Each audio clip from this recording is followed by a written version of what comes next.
हर रास्ता मंजिल तक नहीं पहुंचाता। कुछ रास्ते सीधा अंधेरी को ले जाते हैं और जब कोई उन रास्तों पर चलता है तो लौट के केवल उनकी आवाज़ें ही आती हैं। हाय, मैं हूँ आरव और ये है मेरी कहानी। मैं 21 साल का मुंबई में रहने वाला एक लड़का हूँ। तो ये कहानी है 2021 की पूर्णमासी की रात की, जब मेरे साथ कुछ ऐसा हुआ कि मेरी सारी ज़िंदगी ही पलट गई। ये कहानी शुरू होती है 21 अप्रैल को, जब मैंने जंगल के रास्ते से अपने घर जाने का फैसला किया। कोविड के कारण मैं हॉस्टल में ही फंसा हुआ था, पर फाइनली कॉलेज ने मेरी लीव रिक्वेस्ट एक्सेप्ट कर ली। मुझे मेन हाईवे की जगह जंगल का रास्ता लेना पड़ा, क्योंकि मेन हाईवे पर पुलिस चेक पॉइंट्स हर जगह पर थे। रास्ते में ठंडी हवा मेरा मूड मस्त कर रही थी। रास्ता थोड़ा ऊबड़ खाबड़ था, पर ड्राइविंग में बहुत मज़ा आ रहा था। जैसे ही मैं जंगल के बीचों बीच पहुंचा तो अचानक मेरी बाइक की हेडलाइट फ्लिकर करने लगी और इंजन एकदम से बंद हो गया। मैंने बहुत स्टार्ट करने की कोशिश की, पर नाकाम रहा। अब वही ठंडी हवा मुझे बहुत बुरी लग रही थी। एकदम से मेरे हाथ सुन पड़ने लगे। मैं अपनी बाइक की खराबी चेक कर ही रहा था, मुझे जंगल में से एक बच्चे की रोने की आवाज़ सुनाई दी। अरे, इस वक्त जंगल में एक बच्चा क्या कर रहा है? मैं जंगल में जाना तो नहीं चाहता था, पर उस बच्चे की रोने की आवाज़ और तेज़ होती गई। मैंने सोचा मुझे देखना तो चाहिए, क्या पता कोई सच में मुश्किल में हो। फिर क्या, अपने फ़ोन की टॉर्च जलाकर उस आवाज़ की ओर जंगल में मैं बढ़ने लगा। उसी जंगल में कई तरह की आवाज़ें आ रही थी, पर मुझे खींची जा रही थी उस बच्चे की आवाज़, जो चुप होने का नाम ही नहीं ले रही थी।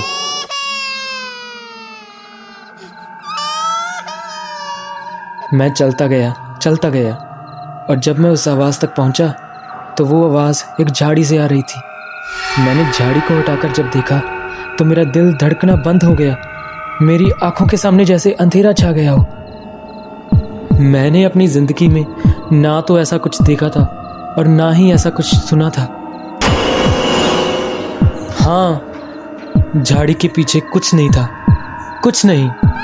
जिस रोते हुए बच्चे की आवाज़ का मैं पीछा करते हुए यहाँ तक आया था, वो वहाँ पर था ही नहीं। ये सब देखकर मेरा दिमाग तो सुन्न हो गया। मुझे कुछ समझ नहीं आ रहा था। मुझे भागने के सिवा और कुछ नहीं सूझा। पर जब मैं भागने के लिए पीछे मुड़ा तो अचानक से मेरे सामने एक बिना मुंह वाला काला साया था।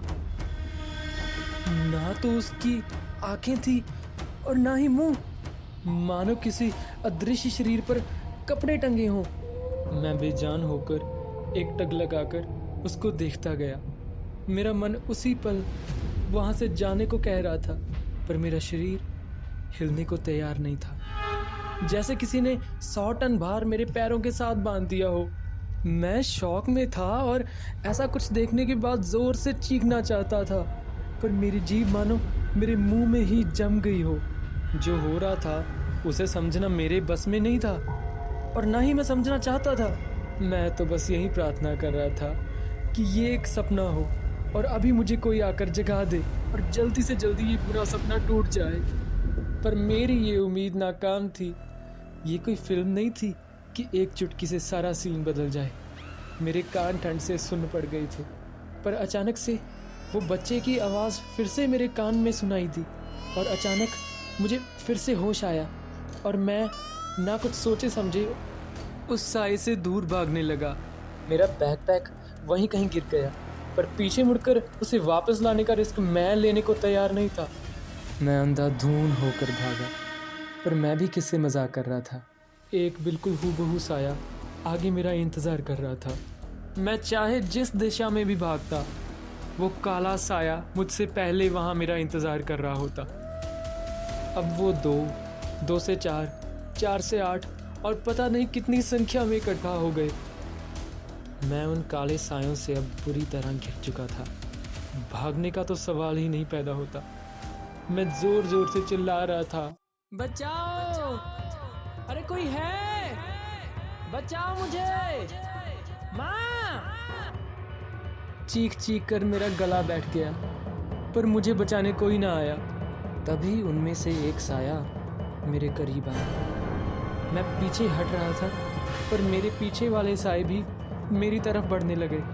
उन्होंने एक अजीब आवाज़ निकालना शुरू की, जिससे मेरा सर फटते जा रहा था। मेरे पैर बुरी तरह कांपने लगे और वो साया देखते ही देखते मेरे पास आ गया, इतना पास कि मेरे रोंगटे खड़े हो गए। वो धीरे से मेरे कान के करीब आया और कुछ फुसफुसाने लगा। उसकी बात सुनकर मैं हक्का बक्का रह गया। मेरे पैरों के नीचे से जमीन खिसक गई। उसने मुझे कहा,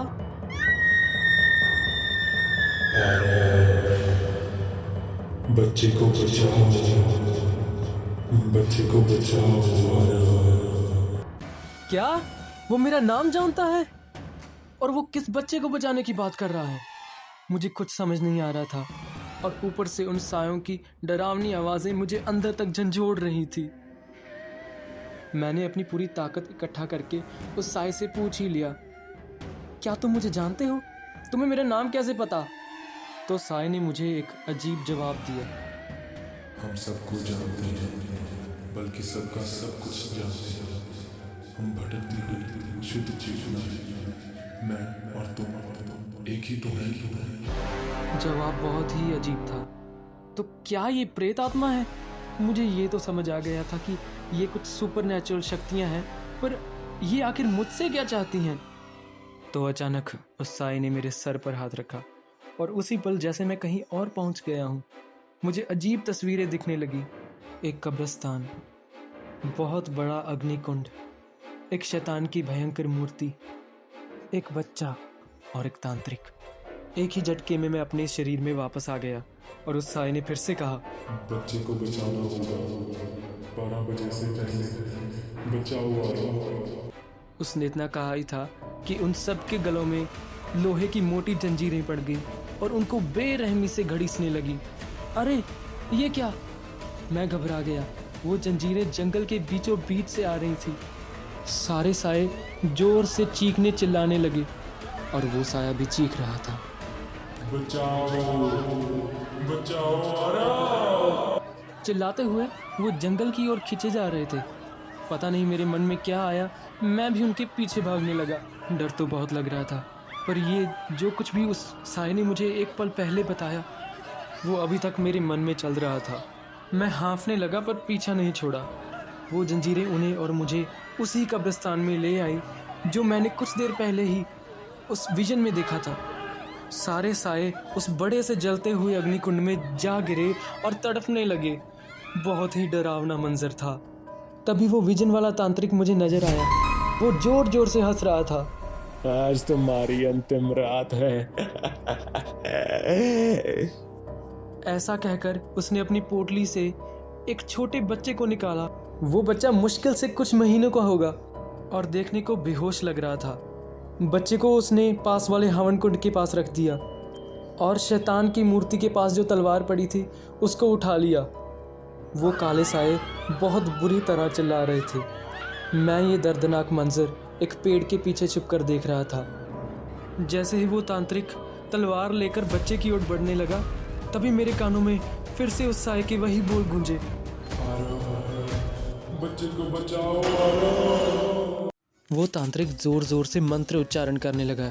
निशीवनेशया संचरणित मौन बदा शक्तिय जगरन्ते मुखीना पथानं गहन्ते न पंथा तान विमुच्यते। तांत्रिक के मंत्र उच्चारण से साए और तड़पने लगे। उनकी चीखें और तेज हो गई। मंत्र पूरा होते ही उसने तलवार उस बच्चे की तरफ तान ली। क्या ये बच्चे की बलि देने वाला है? नहीं, ऐसा नहीं हो सकता। मुझे इस तांत्रिक को रोकना होगा, नहीं तो वो उस मासूम बच्चे की जान ले लेगा। 12 बजने में सिर्फ 10 मिनट रह गए थे। मैंने तभी जमीन पर पड़ा हुआ एक पत्थर उठाया और उस तांत्रिक के सर पर मारा। किसने किया ये? मैं भागकर गया और उस तांत्रिक पर झपट पड़ा। उसकी तलवार नीचे गिर गई और वो मुझसे लड़ने लगा। मेरे पास बहुत कम समय है। मैंने इस रात का बहुत इंतजार किया है। तुझे मेरी तपस्या को भंग करने नहीं दूंगा। इस नवजात की बलि तो चढ़ा कर रहूंगा। तेरे जैसे लोग भगवान के नाम पर पाखंड करते हैं। तुझे भला इस बच्चे को मारकर क्या मिलेगा? शक्ति, असीम शक्ति, इतनी शक्ति कि कोई भगवान भी मुझे हरा नहीं पाएगा। बेवकूफ मत बनो। एक बच्चा जो खुद चल बैठ नहीं सकता, वो तुम्हें भला कैसे शक्तिशाली बनाएगा? मूर्ख, ये बच्चा तो एक माध्यम मात्र है। मुझे सर्वशक्तिशाली तो इस अग्नि कुंड में तड़प रही रूहें बनाएंगी। जब इनके मोक्ष वाले दिन ही इनको मैं अपना सेवक बना लूंगा। इन शुद्ध चेतना रूपी प्राण पुंज के शक्ति संगठन से मैं अमर हो जाऊंगा और इस संसार पर राज करूंगा। उस तांत्रिक की ये बातें मेरे सर के ऊपर से गुजर गई। क्या अभी भी लोग ऐसा कुछ सोचते हैं? अभी भी लोग इन चीज़ों में यकीन रखते हैं? पर अगर आत्मा हो सकती है तो जाहिर है कुछ ऐसे लोग भी होंगे जो आत्मा को वश में कर अमर होना चाहें। पर मुझे इन बातों से कोई मतलब नहीं था। मैं तो बस उस बच्चे की जान बचाना चाहता था। शायद यही वो बच्चा था जिसकी आवाज़ मुझे इस खौफनाक जंगल में खींच लाई। शायद इसी बच्चे को बचाना चाहता था वो साया, क्योंकि एक आत्मा का सबसे बड़ा गोल आज इस बच्चे पर डिपेंड करता है, जिसको पाने के लिए आत्मा न जाने कितने ही जन्म लेती है, अपने अनगिनत जन्मों में अनगिनत मुश्किलें झेलती है और न जाने कितनी बार ही मरती है, जो हर आत्मा का मूल अंजाम है, मोक्ष। और यहाँ सिर्फ एक चीज की बलि चढ़ेगी और वो होगा तेरा ये घटिया घिनौना सपना। और रही बात इस बच्चे की, तो इसको तो मैं खरोंच तक नहीं आने दूंगा। ऐसा कहकर मैंने उस तांत्रिक को धक्का मारा और उस बच्चे को वहां से उठाकर भागने लगा। पर वो कोई ऐसा वैसा तांत्रिक नहीं था। उसके पास कई तंत्र मंत्र थे और कई रिद्धियां सिद्धियां प्राप्त थीं। जैसे ही मैं उस बच्चे को लेकर भागने लगा तो वो फिर से कोई मंत्र उच्चारण करने लगा। अचानक से मैं आसमान में उड़ने लगा और मेरे चारों ओर कौवे मंडराने लगे। उन कौओं की काएं काएं ने मुझे परेशान कर दिया और तांत्रिक के एक इशारे से वो सारे मुझ पर टूट पड़े। वो मुझे काट रहे थे, पर मैंने पहले बच्चे को अपने जैकेट में अच्छे से छिपाया, अपनी जेब से पेपर स्प्रे निकाला और उन पर बरसाने लगा। पेपर स्प्रे से कौवे अंधे होकर नीचे गिरने लगे। मुझे कैसे भी करके उस बच्चे को 12 बजे तक बचाना था। बस कुछ ही पलों की बात थी। अपना ये वार नाकाम होते देखकर तांत्रिक बौखला गया और मुझको कोसने लगा। उसका मंत्र उच्चारण बंद होने के कारण मैं नीचे गिरा। मेरी पीठ पर चोट आई, पर मैंने उस बच्चे को कुछ नहीं होने दिया। जैसे ही हम नीचे गिरे, मुझे उस बच्चे के पैर पर एक अजीब धागा दिखा। जरूर उस तांत्रिक ने ही बांधा होगा। मैंने बिना सोचे समझे उसे जोर से तोड़ दिया, पर जब वो धागा टूटा तो उस अग्नि कुंड की लाल आग अचानक से नीली हो गई और ठंडी हवा चलने लगी। नहीं, ये क्या किया तूने? तांत्रिक जोर जोर से चीखने लगा। सारी रूहें उन लोहे की जंजीरों को तोड़कर आजाद हो गई और पूरी ताकत से सबने तांत्रिक पर अटैक कर दिया। वो सीन बहुत ही डरावना था। एक सेकंड में तांत्रिक का नामो निशान मिट गया और कंकाल के सिवा कुछ नहीं बचा। तड़पते, चीखते, गुस्से में आए हुए सारे साए तांत्रिक की जान लेकर शांत हो गए। मेरी आंखें खुली की खुली रह गई। मुझे पता था कि जो मैंने अपनी आंखों के सामने आज की रात होते देखा, अगर मैं किसी को भी बताऊंगा तो लोग मुझे पागल ही कहेंगे। मैं अपना सर पकड़ बच्चे के समेत जमीन पर बैठ गया। अभी भी सब कुछ मुझे सपने जैसा ही लग रहा था। तभी एक साया मेरे पास आकर मुझे एक पेपर चिट पकड़ा गया। 12 बज चुके थे। सारे साए अब पहले जैसे काले और डरावने नहीं रहे। वो चमक रहे थे और इतना चमक रहे थे कि पूर्णमासी का चांद भी फीका लग रहा था। यूं ही चमकते चमकते वो उस असीम रोशनी में समा गए। ऐसा अलौकिक दृश्य पहली बार देखकर मेरी आंखें भी नम हो गई।